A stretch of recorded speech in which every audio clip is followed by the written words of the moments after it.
Hello student, आज हम कक्षा 11वीं वार्षिक परीक्षा 2025 राजनीतिक विज्ञान का पेपर देखने वाले हैं। तो यहाँ में अपने रोल नंबर लिखने हैं अंकों में, यहाँ शब्दों में, और जो कुल प्रश्नों की संख्या है वो 61 है। समय 3 घंटे और 15 मिनट का मिलने वाला है। कुल पृष्ठों की संख्या 4 है और पूर्णांक 100 नंबर का पेपर होने वाला है। अब देखते हैं पेपर को। वस्तुनिष्ठ प्रश्न आएंगे। सबसे पहला प्रश्न, भारतीय संविधान सभा की प्रारूप समिति के अध्यक्ष कौन है? तो भारतीय संविधान सभा की प्रारूप समिति के अध्यक्ष डॉक्टर BR अम्बेडकर हैं। पहला प्रश्न,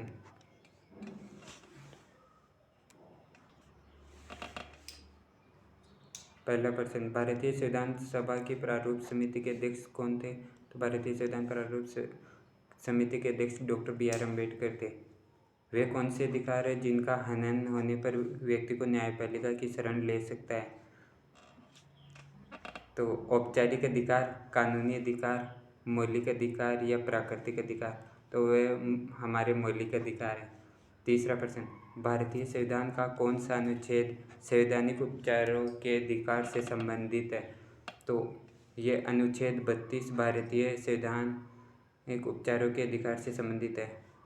चौथा प्रश्न, राष्ट्रपति द्वारा नियुक्त मुख्य चुनाव आयुक्त का कार्यालय कितने वर्ष का होता है? तो राष्ट्रपति द्वारा नियुक्त मुख्य चुनाव आयुक्त का कार्यालय 6 वर्ष का होता है। प्रश्न संख्या 4, राष्ट्रपति द्वारा नियुक्त मुख्य चुनाव आयुक्त का कार्यालय कितने वर्ष का होता है? तो ये 6 वर्ष का होता है। सामूहिक रूप से मंत्रिपरिषद किसके प्रति उत्तरदायित्व होता है? तो सामूहिक रूप से मंत्रिपरिषद लोकसभा के प्रति उत्तरदायित्व होता है। संसद द्वारा कार्यपालिका को उत्तरदायित्व बनाने का सबसे सशक्त माध्यम क्या है? तो सबसे सशक्त माध्यम है अविश्वास प्रस्ताव। सरकार का वह अंग जो कानूनों की व्याख्या करता है, तो वह कौन सा है? न्यायपालिका। निम्न में से राष्ट्रीय महत्व का विषय जो संघ सूची में शामिल है, संघ सूची में कौन सा शामिल है? प्रतिरक्षा, कृषि, स्थानीय प्रशासन या भूमि? इनमें से संघ सूची का विषय कौन सा है? प्रतिरक्षा। प्रश्न संख्या 9, ग्राम पंचायत का मुखिया कौन होता है? तो ग्राम पंचायत का मुखिया सरपंच होता है। भारतीय संविधान को जीवन दस्तावेज कहा जाता है क्योंकि भारतीय संविधान संशोधनीय है। ये बात भी बिल्कुल सही है। भारतीय संविधान गतिशील है, ये भी सही है। समय अनुसार परिवर्तनशील है, हाँ, संविधान में समय के अनुसार परिवर्तन किए जाते हैं, संशोधन किए जाते हैं, तो ये सभी बातें सही है। तो इसका आंसर होगा उपयुक्त सभी। भारतीय संविधान की प्रस्तावना में किस प्रकार के न्याय की बात की गई है? तो भारतीय संविधान में सामाजिक जो भी मुद्दे उन पर भी बात की गई है, राजनीतिक पर भी बात की गई है, आर्थिक पर भी बात की गई, तो इन सब पर बात की गई है। तो आंसर क्या होगा? उपयुक्त सभी, इसका ये आंसर होगा। प्रश्न संख्या 12, हिंद स्वराज किसकी करती है? तो ये हमारे राष्ट्रपिता महात्मा गांधी की कृति है। जन्मजात विशिष्टताओं और योग्यताओं का परिणाम होती है। प्राकृतिक असमानता, आर्थिक असमानता, राजनीतिक असमानता या सामाजिक असमानता? जन्मजात ये किसके कारण होती है? ये प्राकृतिक असमानता के कारण होती है। धर्मनिरपेक्षता का मतलब सभी धर्मों को राज्य द्वारा समान संरक्षण है। ये विचार किसका है? सुभाष चंद्र बोस, जवाहरलाल नेहरू या महात्मा गांधी या डॉक्टर BR अम्बेडकर? तो ये है हमारे पंडित जवाहरलाल नेहरू, जिन्हें कहा था धर्मनिरपेक्षता का मतलब सभी धर्मों को राज्य द्वारा समान संरक्षण दिया जाना है। धर्मनिरपेक्षता का मतलब सभी धर्मों द्वारा राज्य का संरक्षण है। ये विचार किसका है? ये पंडित जवाहरलाल नेहरू का। निम्न में से कौन सा कारक भारत के राष्ट्रवाद के उदय में सहायक नहीं है? भारतीय प्रेस, ये सूचना का है, ये भी सहायक है। सामाजिक धार्मिक आंदोलन, ये भी है। पश्चिमी शिक्षा, ये भी है। तो सामुदायिकता कौन सा सहायक नहीं है? सामुदायिकता। अब हमें रिक्त स्थानों की पूर्ति करनी है। नागरिकता एक राजनीतिक समुदाय की पूर्ण और समान सदस्यता है। दूसरा, नारीवाद। नारीवाद स्त्री व पुरुष दोनों के समान अधिकारों के पक्ष वाला सिद्धांत है। द रिपब्लिक पुस्तक के लेखक कौन है? इसके लेखक है प्लेटो। मत देने का अधिकार हमारा कौन सा अधिकार है? ये हमारा संवैधानिक अधिकार है। संवैधानिक अधिकार है। को जन समुदाय के लिए अफीम की संज्ञा दी गई है। धर्म को जन समुदाय के लिए किसकी संज्ञा दी गई है? अफीम की संज्ञा दी गई है। अंतिम रूप से भारतीय संविधान पर अधिनियमित किया। सदस्यों के हस्ताक्षर कर इसे अंगीकृत एवं अधिनियमित किया गया। कितने के 284 सदस्यों के हस्ताक्षर कर इसे अधिनियमित एवं अंगीकृत किया गया। स्वतंत्रता के सबसे महत्वपूर्ण अधिकारों में कौन सा है? जीवन का अधिकार है।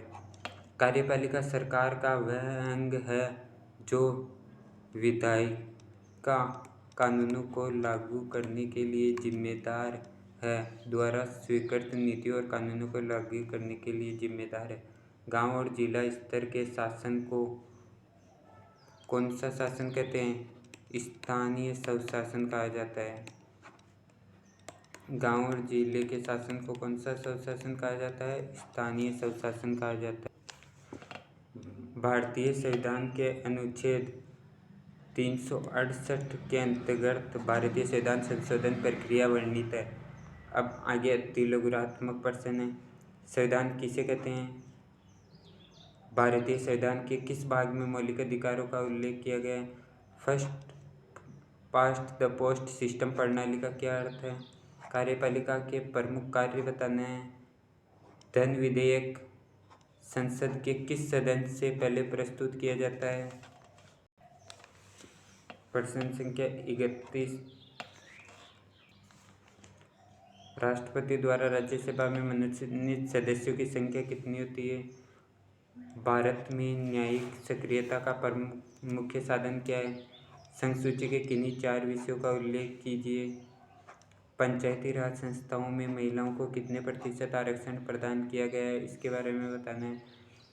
भारतीय संविधान के दर्शन के मुख्य तत्व कौन कौन से हैं? इसके बारे में लिखना है। मानवाधिकारों की सार्वभौमिक घोषणा संयुक्त राष्ट्र संघ द्वारा कब की गई? ग्राम सभा किसे कहते हैं? राजनीति ने हमें सर्प की कुंडली की तरह जकड़ रखा है, यह प्रसिद्ध कथन किस विचारक का है? अल्पसंख्यक से क्या अभिप्राय है? कठोर संविधान किसे कहते हैं? अब लघुत्तरात्मक प्रश्न। प्रत्येक प्रश्न अब 2 अंक का है।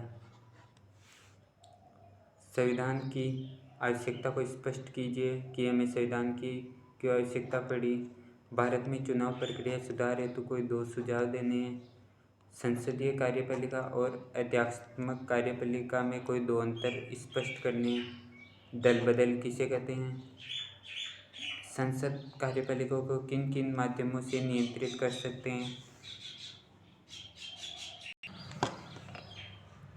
स्थानीय स्वशासन से हमारा क्या अभिप्राय है? इसकी आवश्यकता के संबंध में कोई एक उदाहरण दीजिए। सार्वभौमिक मताधिकार से आपका क्या अभिप्राय है? राजनीतिक सिद्धांत का अध्ययन हमारे लिए आवश्यक है, इसके पक्ष में कोई 2 तर्क देना है। गांधी जी के अनुसार स्वराज क्या है? इसको स्पष्ट करना है। भारत सरकार द्वारा समानता को बढ़ावा देने के लिए क्या क्या प्रयास किए जा रहे हैं हमारी सरकार द्वारा? सामाजिक न्याय से हमारा क्या अभिप्राय है? नागरिकता से क्या अभिप्राय है? धर्मनिरपेक्षता के 2 रूप कौन कौन से हैं? मानवाधिकार से हमारा क्या आशय? एक संस्कृति एक राज्य की मांग है, इसको स्पष्ट करना है। अब है दीर्घ लघुत्तरात्मक प्रश्न। प्रत्येक प्रश्न 3 अंक का है। मौलिक अधिकार अत्यंत महत्वपूर्ण है। मौलिक अधिकार हमारे लिए अत्यंत महत्वपूर्ण क्यों है? इसके बारे में स्पष्ट करना। भारतीय संविधान एक जीवंत दस्तावेज है, कैसे? इसको स्पष्ट रूप से विवरण करना है इसका। विशेष जरूरत का विशेष ख्याल सिद्धांत को स्पष्ट करना है। ये यहाँ प्रश्न संख्या गलत हो गई, ये 58 है।